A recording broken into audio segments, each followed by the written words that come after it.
Hello दोस्तों, तो स्वागत है आप लोगों का मेरे चैनल क्लब एक्सेल पर।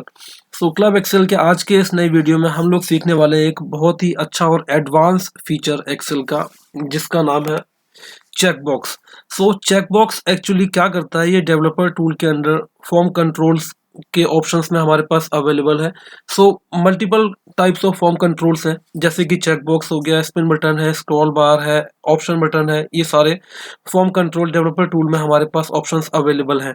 और इसमें इन ऑप्शंस को यूज करते हुए सबसे इंपॉर्टेंट चीज़ जो हमें ध्यान रखनी होती है वो ये है कि इन सबका लिंक एक सेल से होता है हमेशा, और उसी लिंक्ड सेल के बेसिस पर हमारा आउटपुट चेंज होता रहता है, जो कि अभी हम लोग इस आज के इस वीडियो में देखने वाले हैं। ठीक है, चेक बॉक्स एक्चुअली आपके डेटा को बहुत ही अच्छे तरीके से रिप्रेजेंट करने में हेल्प करता है। जब आप किसी को एक डैशबोर्ड या डेटा एक बना करके हैंड ओवर करते हो और उसको यूज़र फ्रेंडली और इजी टू यूज़ बनाने के लिए चेक बॉक्स या फिर बाकी के ये सारे ऑप्शंस यूज़ होते हैं। जैसे कि आप देख पा रहे हैं मेरे पास इस शीट में एक डेटा है जो जोन वाइज और नेम की सेल्स है और कितना इंसेंटिव उनका आया है। वो डेटा मेरे पास, छोटा सा डेटाबेस मैंने क्रिएट किया है इस चीज़ को समझने के लिए। अब यहाँ पर सिलेक्ट ऑप्शन में कॉलम बी में मेरे पास मल्टीपल चेक बॉक्सेस है। अब मैं क्या करता हूँ, मैं किसी भी एक चेक बॉक्स के ऊपर क्लिक करता हूँ इस तरीके से। तो अब इससे क्या हुआ, इससे आपने देखा मल्टीपल चीज़ें मेरी रन हो गई हैं। एक तो सबसे पहले जिस चेक बॉक्स पर जिस रो को मैंने चेक किया है वही पर्टिकुलर रो पूरी की पूरी हाईलाइट हो गई है। ठीक है, मैंने एक और रो चेक की इस तरीके से, तो दो रोज मेरी हाईलाइट हो गई है। सेकंड क्या हुआ, इधर मुझे ये बता रहा है कि कितने सिलेक्शंस हमने किए। 2 सिलेक्शन है मेरे पास। थर्ड क्या हुआ, इधर सेल्स का, टोटल सेल्स का मेरे पास आउटपुट आ गया। देन इंसेंटिव का मेरे पास आउटपुट आ गया।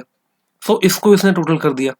अब मैं इसको अनचेक करूंगा तो अनचेक करने से यहाँ कलर रिमूव हो गया, फॉर्मेटिंग जो थी वो रिमूव हो गई, और साथ के साथ जो यहाँ पर टोटल सेल्स या इंसेंटिव है उसका आउटपुट भी अकॉर्डिंगली चेंज हो गया और सिलेक्शन 1 रह गया। ठीक है, जितने भी मैं सेल्स चेक करूंगा, जितने भी रोज मैं चेक करूंगा, वो सारी की सारी रोज मेरी हाईलाइट हो जाएंगी जो मैं कलर अप्लाई कर रहा हूँ उसके अकॉर्डिंग, प्लस उतने ही सिलेक्शन का काउंट देगा और अकॉर्डिंगली उन्हीं हाईलाइटेड सेल्स का या फिर रोज के अकॉर्डिंग सेल्स और इंसेंटिव का टोटल आउटपुट निकाल के देगा। ये कैसे हो रहा है हम लोग देखते हैं इसको और समझते हैं। अब मैंने यहाँ पर एक डेटा रेडी किया है, सेम डेटा है हमारे पास, जिसके ऊपर हम लोग अपना जो आउटपुट है वो निकालेंगे। जो चेक बॉक्स वाला जो ऑप्शन है वो यूज करेंगे इधर। ठीक है, स्टार्ट करते हैं। सबसे पहले क्या कर रहा है, हमें डेवलपर ऑप्शन पे जाना है रिबन में। अगर ये ऑप्शन आपके पास अवेलेबल नहीं है, शीट में आपको विजिबल नहीं हो रहा है एक्सेल शीट में, तो क्या करना है, आपको फाइल पे क्लिक करना है। फाइल पे क्लिक करके आपके पास ऑप्शंस का एक बटन आएगा, ऑप्शंस पे क्लिक करना है। देन कस्टमाइज रिबन पे क्लिक करना है। इधर डेवलपर टूल को आपको चेक कर देना। अगर ये इधर अवेलेबल नहीं होगा तो लेफ्ट से आपको ऐड करके इस राइट साइड लेके आना होगा। उसके बाद ओके करना है। ओके करने के साथ ही आपको डेवलपर का ऑप्शन यहाँ अवेलेबल दिखाई दे जाएगा। ठीक है, अब डेवलपर में जाकर के इंसर्ट पे आपको क्लिक करना है, और ये फॉर्म कंट्रोल्स है हमारे पास, multiple types of form controls है हमारे पास। फिलहाल हम यहाँ लेते हैं चेक बॉक्स। चेक बॉक्स लेकर के मैंने इसको ड्रॉ कर लिया इधर इस तरीके से, इस पूरे सेल के ऊपर। ठीक है, एंड इसको थोड़ा सा साइज कर लेते हैं इसका अकॉर्डिंगली इधर। अब ये टेक्स्ट है इसके अंदर, इसको आप टेक्स्ट को चेंज कर सकते हो, कुछ भी आप लिख सकते हो इसकी जगह, बट मैं इसको लिखता नहीं हूं, मैं इसको डिलीट कर देता हूँ। Let's delete this. और उसके बाद जो इसका चेक बॉक्स का जो साइज है, अब ये इतने बड़े साइज की मुझे जरूरत नहीं है, तो मैं इसको छोटा कर लेता हूँ। इतना सिर्फ चेक बॉक्स मुझे दिखाई देता रहे, बस बहुत है मेरे लिए।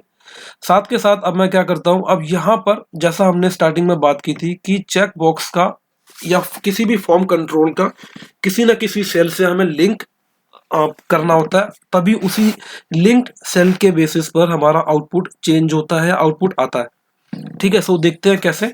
इस चेक बॉक्स के ऊपर मैं करता हूँ right click, then click on format control. इसके बाद यहाँ पर अभी ये अनचेक्ड है, इसीलिए बुलेट पॉइंट में इधर ये ऑप्शन बटन में आपको दिखा रहा है कि आपका अनचेक्ड है। ठीक है, अब इधर आपको सेल लिंक पे क्लिक करना है और जिस भी सेल में इसका आउटपुट चाहिए उसके ऊपर क्लिक कर देना। आउटपुट से क्या इम्पैक्ट होगा हमारे डेटा के ऊपर वो हम लोग देखेंगे अभी। मैंने इसको सपोज इसी सेल का लिंक दे दिया जो कि है B3, एंड थोड़ा सा मैंने अप्लाई किया 3D शेडिंग। इससे थोड़ा सा जो इसका इंटरफेस है चेक बॉक्स का वो चेंज हो जाएगा एंड ओके। सो आपने देखा ये चेक बॉक्स इस तरीके से बन गया है। सो अब मैं इसको कंट्रोल के की के साथ क्लिक करता हूँ एंड सेलेक्ट हो गया। देन कॉपी करके इसको मल्टीपल सेल्स में पेस्ट कर लेता हूँ अपनी रिक्वायरमेंट के अकॉर्डिंग। यहाँ मैंने इसको पेस्ट किया एंड इधर मैंने इसको पेस्ट किया इस तरीके से, ठीक है। देन इस सेल के ऊपर भी इसको पेस्ट कर लेते हैं एंड यहाँ भी इसको पेस्ट कर लेते हैं एंड एक और चेक बॉक्स मैंने पेस्ट किया और इसको उठा के इधर लेके आते हैं। सो जितने भी वैल्यूज़ के अगेंस्ट हमें चेक बॉक्स की रिक्वायरमेंट होगी वो हम अकॉर्डिंगली यहाँ पर कॉपी पेस्ट कर लेते हैं और लेकर के आ जाते हैं, ठीक है। अब ये चेक बॉक्सेस मेरे इधर रेडी हैं इस तरीके से। एंड अब मैं आपको एक चीज़ दिखाता हूँ। अब इसमें मैंने क्या किया है कि अब जिस भी चेक बॉक्स के ऊपर मैं क्लिक करूँगा, सो फॉर एग्जांपल मैं यहाँ पर इसकी थोड़ी सी अलाइनमेंट चेंज करता हूँ इस तरीके से, सो दैट ये सभी के सभी जो चेक बॉक्सेस हैं एक लाइन में अलाइंड हो जाए और थोड़ा देखने में अच्छा लगता है ये, ठीक है। सो अब कंट्रोल की के साथ सिलेक्शन होगा इसका। अगर आप कंट्रोल की प्रेस नहीं करोगे तो वो चेक बॉक्स क्लिक हो जाएगा अकॉर्डिंगली एंड क्लिक होकर जो उसका आउटपुट होगा वो आपको निकाल के देगा, ठीक है। सो अब ये मैंने सारे चेक बॉक्सेस अलाइन कर दिए अकॉर्डिंगली एंड अब यहाँ पर देखते हैं कि इससे इम्पैक्ट क्या पड़ रहा है हमारे डेटा के ऊपर। सो अब जैसे ही मैं किसी भी चेक बॉक्स पे चेक करूंगा तो आउटपुट आएगा ट्रू, ठीक है। एंड जैसे ही मैं इसको चेक करूंगा अनचेक करूंगा आउटपुट आएगा फॉल्स, ठीक है। अभी ये सारे चेक बॉक्स एक पे क्लिक करने से चेंजेस क्यों हो रहे हैं, क्योंकि अब मैं इसको राइट क्लिक करता हूं और फॉर्मेट कंट्रोल में जाके जो इसको मैंने B3 का रेफरेंस दिया था अब मैं इसको करूंगा B4 यहां से, ओके। एंड सेम वे इसको राइट क्लिक करते हैं एंड फॉर्मेट कंट्रोल एंड इसको कर लेते हैं B5 इस तरीके से। जिस सेल में चेक बॉक्स है उसी सेल का रेफरेंस हम दे देते हैं एंड यहाँ मैंने फॉर्मेट कंट्रोल किया, इसको मैंने किया B6 एंड ओके। सेम मैंने यहाँ पर फॉर्मेट कंट्रोल क्लिक किया और इसको मैंने कर दिया B7 एंड ओके। इसको मैंने राइट क्लिक किया फॉर्मेट कंट्रोल और इसको मैंने कर दिया B8, okay. And then finally इसको मैंने राइट क्लिक किया फॉर्मेट कंट्रोल और इसको मैंने कर दिया B9। सो अब मैं जिस चेक बॉक्स के ऊपर क्लिक करूंगा उसी सेल में ट्रू या फॉल्स आएगा। तो अगर आप यहाँ देखोगे चेक करने पर ट्रू, अनचेक करने पर फॉल्स। सो ये मेरे पास आउटपुट यहाँ इस तरीके से आ रहा है, ठीक है। सो चेक होगा तो ट्रू अदरवाइज फॉल्स। अब बहुत इजी है, अब मुझे काउंट करना है कि कितने बॉक्स चेक्ड है। तो मैं क्या करूंगा इक्वल्स टू काउंट करना है, काउंट इफ, ये मेरी रेंज हो गई। इस रेंज के बेसिस पर मुझे काउंट करना है कि कितने बॉक्स में ट्रू लिखा हुआ है। अगर चेक होगा वो बॉक्स तो उस सेल में वैल्यू ट्रू आएगी ना। तो मैं इसको करता हूँ एंटर। सो अभी 0 है मेरे पास, मैंने कोई भी एक बॉक्स चेक किया तो आप देखोगे यहाँ वैल्यू ट्रू आ रही है मेरे पास, ठीक है ना। सो अब मैं ये भी चाहता हूँ कि अगर कोई भी जो मेरे पास चेक बॉक्स है वो मैंने चेक नहीं किया है तो इधर 0 लिख के ना आए, ब्लैंक हो जाए। सो अब इसके लिए सिंपल है, क्या करना है इधर, अगर मैं इसको बोलता हूँ if count if of this value equals to 0 तो वो क्या करेगा, ब्लैंक कर देगा। एल्स फिर से काउंट इफ लगाओ इस पूरी रेंज के ऊपर यहां से यहां तक एंड कंडीशन सेम रहेगी true and bracket close, enter. So आप देखोगे जितने आप बॉक्स यहां पर चेक करोगे उतना ही काउंट यहां पर मेरे पास आएगा इस तरीके से, ठीक है। सो ये इतना इजी है, इसको भी तक समझना बहुत इजी है, ठीक है। अब आते हैं आगे कि मुझे इसमें यहाँ पर ये भी लिखवाना है कि कितने सिलेक्शन है मेरे। सो मैंने लिखा है 1 तो इधर लिख के है 1 सिलेक्शन, तो ये बहुत इजी है। अब इसमें मुझे क्या कर देना है, इसके बाद अगर ये काउंट इफ, अगर मैंने इसमें क्या लगाया फॉर्मूला कि अगर मेरा काउंट इफ, इस वाले ऑप्शन को मैंने काउंट इफ किया है और काउंट इफ अगर 0 है तो ब्लैंक हो जाए, अदरवाइज उसी काउंट इफ का आउटपुट निकाल के दे दे, ठीक है। सो अब यहाँ पर हम लोग लगाते हैं सिलेक्शन का आइकन, सिलेक्शन का वर्ड। तो मैं क्या करूंगा, अगर ये 0 नहीं है तो क्या करना है, काउंट इफ करके M% का sign and space selection double quotes के अंदर selection and close the bracket, final bracket यहां क्लोज करेंगे हम लोग एंड एंटर। सो अब ये आपका आउटपुट इस तरीके से आएगा, 2 सिलेक्शन है, 3 सिलेक्शन है, 4 सिलेक्शन है एंड सो ऑन। ठीक है, इन सभी बॉक्स को मैंने अनचेक कर दिया, ये ब्लैंक हो गया। अब यहाँ पर 1 सिलेक्शन है, 2 सिलेक्शन एंड सो ऑन। अब मुझे यहाँ पर सम निकालना है वैल्यूज का। सो अब करते हैं सम के ऊपर, equals to if sum if में रेंज मांगता है वो। सो मैं बोलता हूं कि जो मेरा सम इफ की जो रेंज है वो यहां से होनी चाहिए, यहां से लेके यहां तक मैंने इसको फ्रीज कर दिया, कॉमा क्राइटेरिया। सो इसमें क्राइटेरिया क्या होगा मेरा, ट्रू,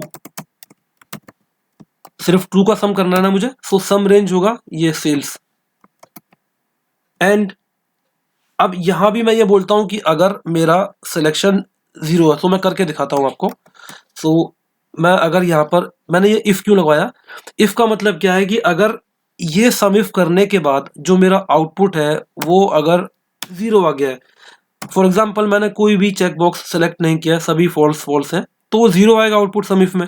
तो अगर 0 आ गया है तो आपको क्या करना है, इसको डबल कोट्स में ब्लैंक छोड़ देना है। एल्स अगर 0 नहीं है आउटपुट तो आपको वही करना है, सम इफ इस रेंज से सिलेक्शन करना है and comma condition will be true.